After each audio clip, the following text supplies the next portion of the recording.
Thank you very much. As they say, there's things you commit two sins, you lie and I like it.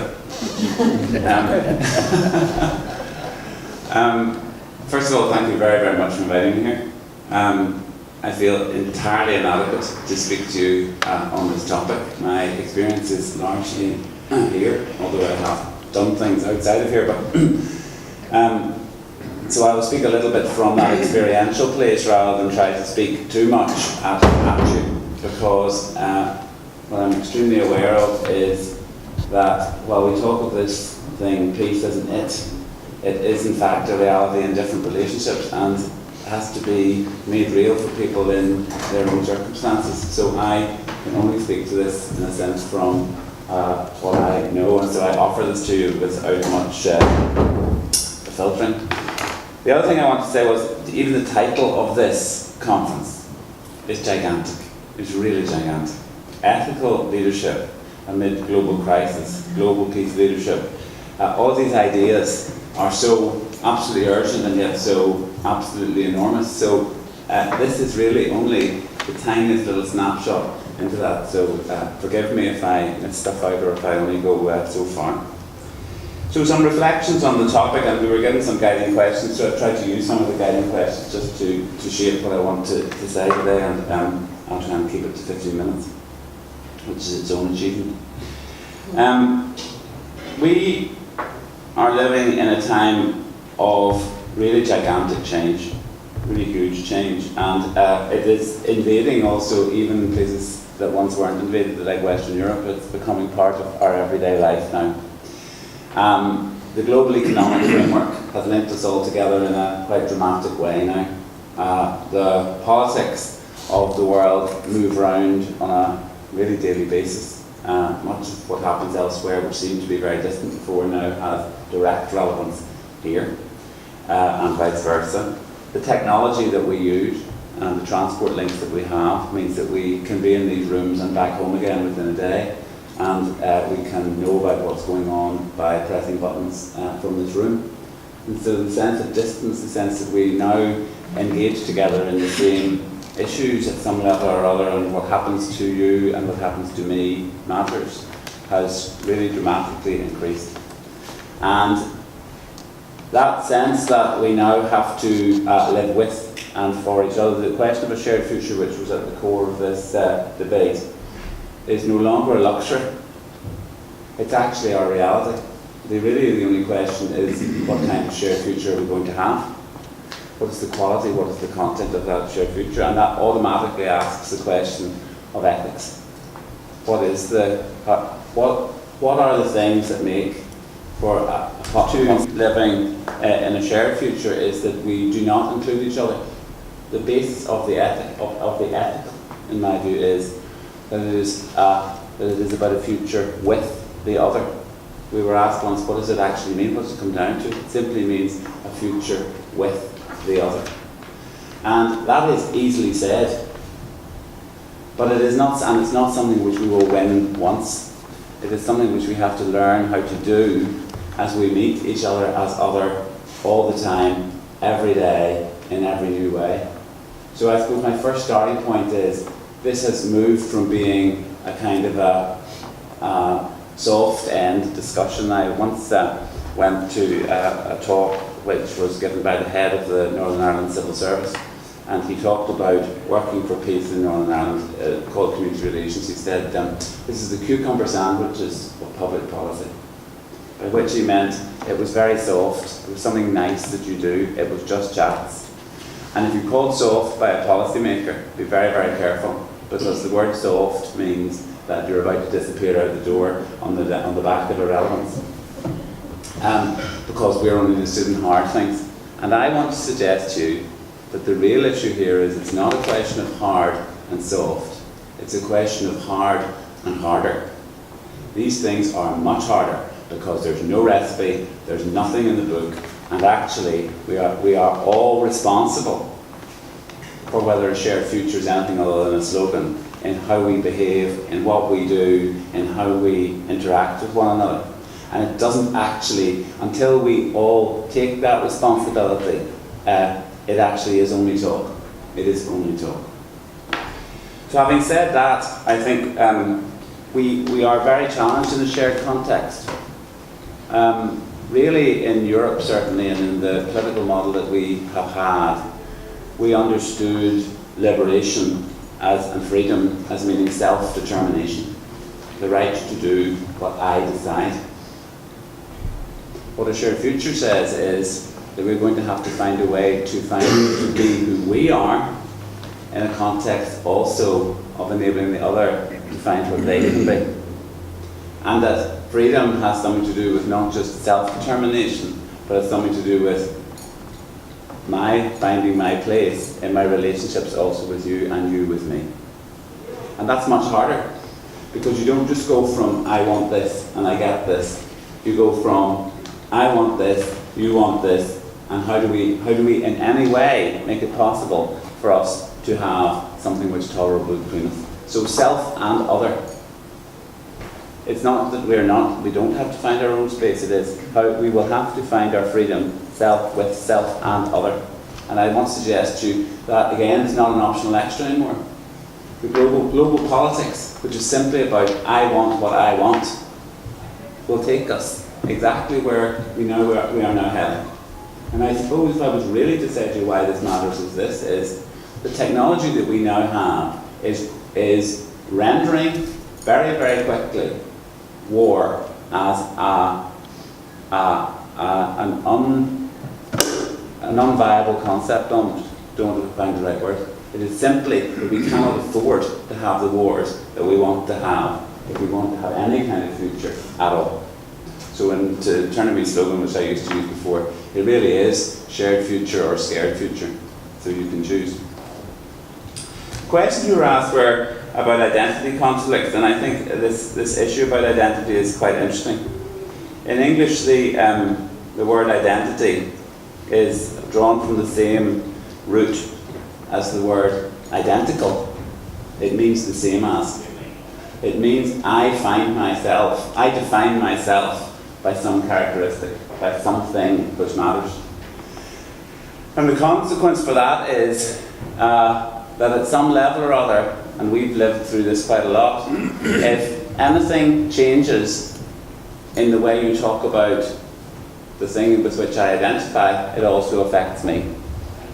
And I don't react just rationally and in a conversation. I react extremely emotionally, because this is about me. And the issue about identity conflict is that people at some level or other feel that not just what they do, but who they are is at risk.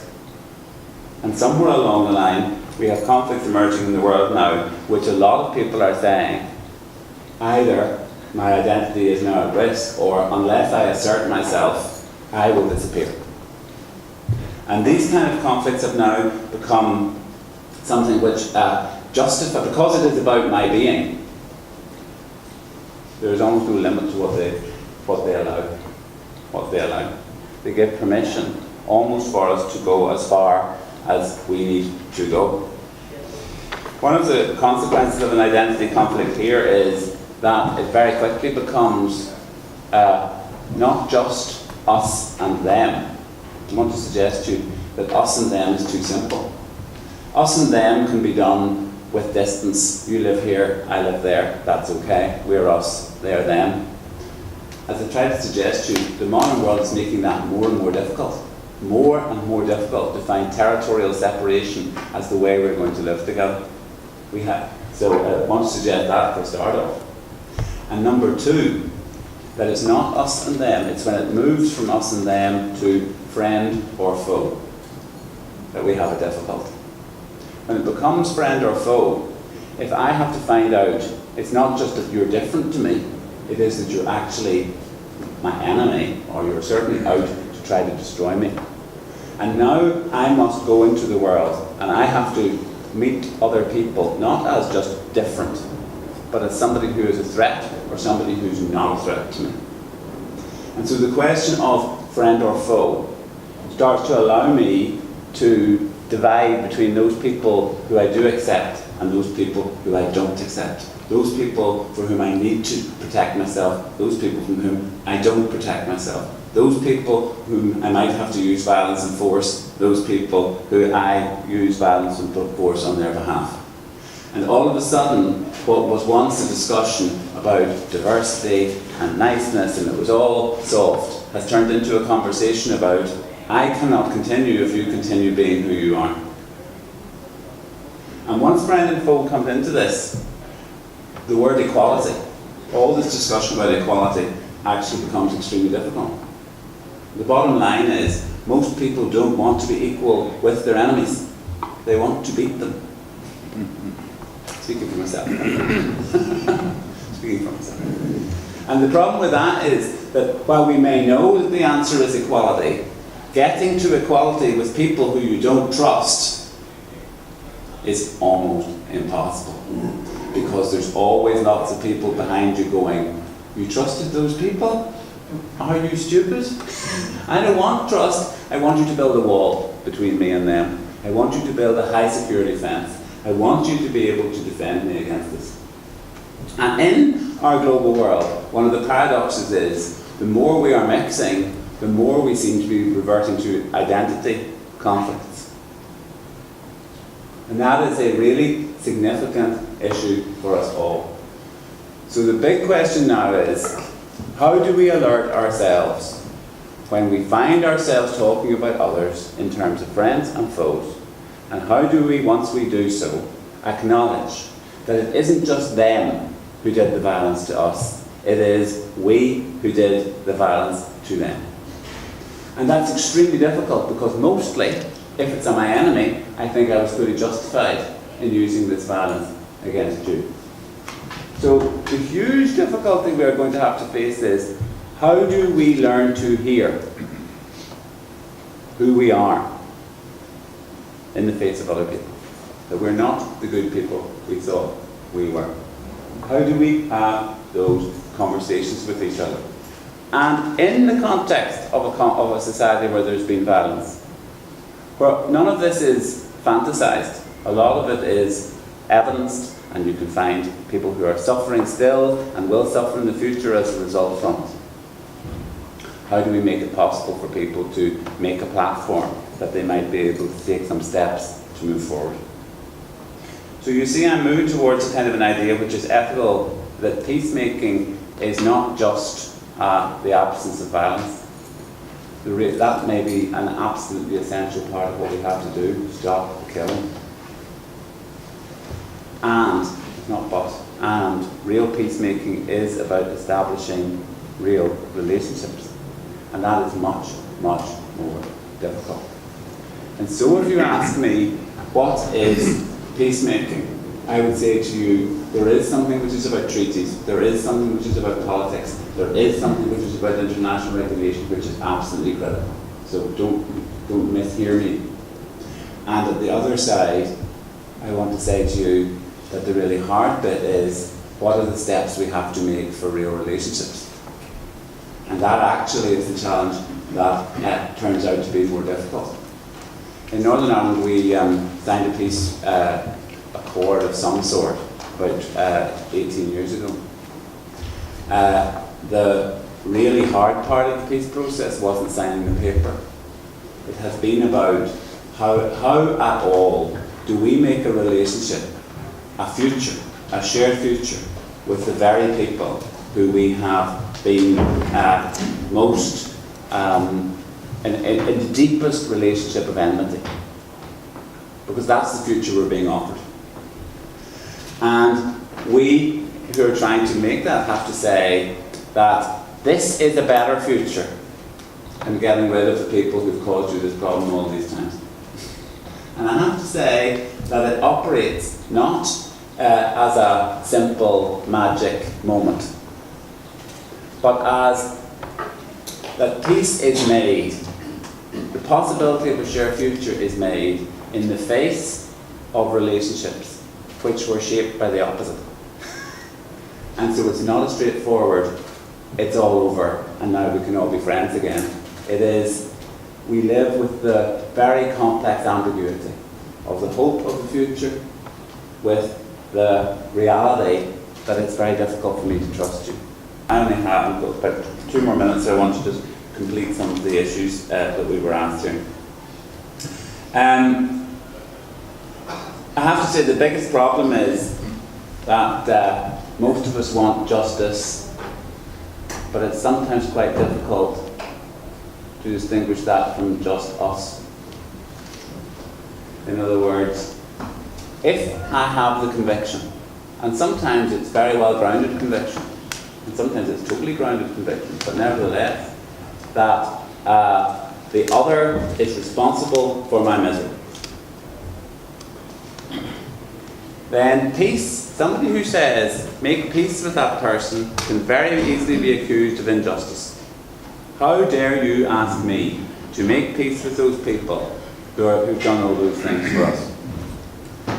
And for a politician leading who wants to make that gesture, or a person leading, they find themselves under criticism from their own people, which is the only just peace is victory. The only just peace here is the end of these people.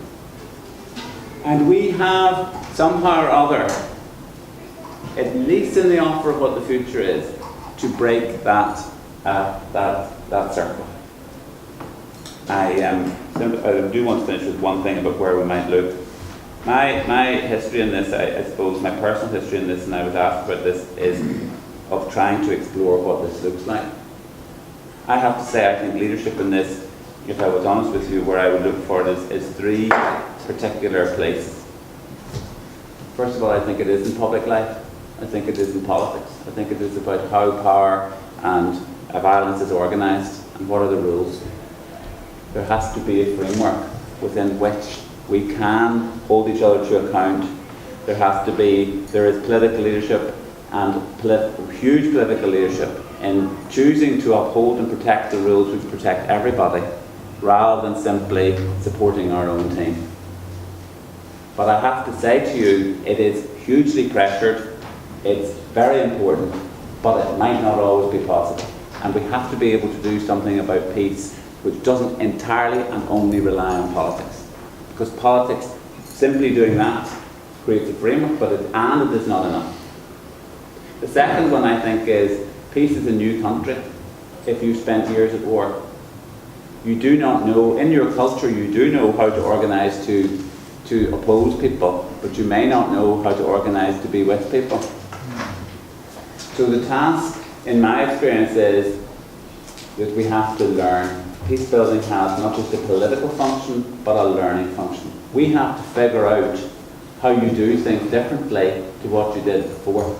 And that requires experiment, and that requires leaders, and leaders in the deepest sense, people who take the first step. And it isn't just in politics, it's in policing, it's in how we work with children, it's in how we do work in our communities, it's how people do policing. It's all sorts of different aspects of a society. So it certainly isn't just the politician's job to lead this. And sometimes when politics isn't functioning, it has to come from the churches or the religious authorities. It has to come from the young people. It has to come from the women. It has to come from the men. It has to come from whoever has the capacity to make the gestures which make it real for other people.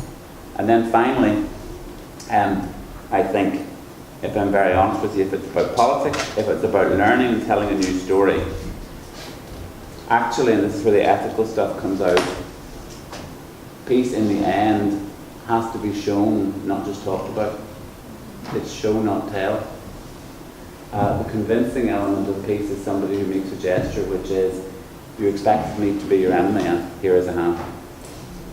And so if I start with politics and law and move to learning and institution, and I move actually down to that ethical leadership, and what I would call leadership, it's perfectly possible for people who have no political power whatsoever, and sometimes in the world has been absolutely dependent on those people. This is not just for big people. This is for big people in small places. And so I would say to you this, which is hospitality and generosity. People for hospitality and generosity are not words which you use very often. But hospitality and generosity are sometimes the only thing which makes something out of nothing. Because in a context, in our experience of conflict and war, it is not so much. Sometimes you cannot as an ordinary person, counter the violence of your society, but you can offer a contrast, and you can make it possible to believe that peace is not simply a theory, but it is a possibility in human relationships. And for me, if we get away from that, we continue to believe that it is something which somebody else has to do.